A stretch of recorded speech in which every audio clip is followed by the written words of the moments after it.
A war of words between Jacob Zuma, the president of South Africa, and parts of the UK media, particularly an article which was in the Daily Mail recently, which basically described Jacob Zuma as, quote, a sex-obsessed bigot and a buffoon, a man who it claims has fathered 35 children. And in a phone call to CNN, Jacob Zuma's spokesman, Vincent Magwenya,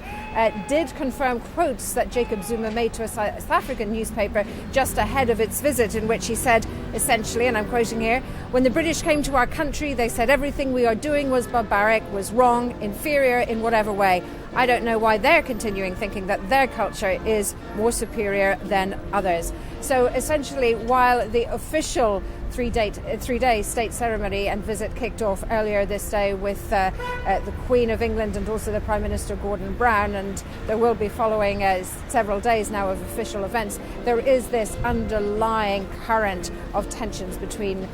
Jacob Zuma, certainly, and parts of the UK media. Aisha. Well, Fionnuala, what are the hopes and expectations of this visit, this war of words aside?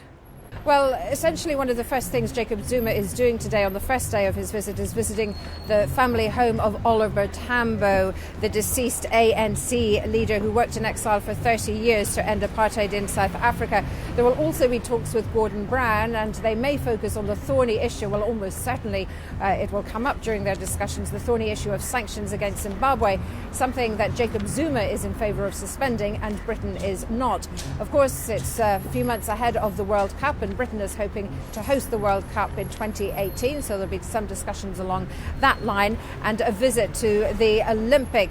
Park, which Jacob Zuma will be undertaking during the state visit. Also the trappings of an official visit with a dinner, but essentially Oliver Tambo's former home being the focus today of his visit here.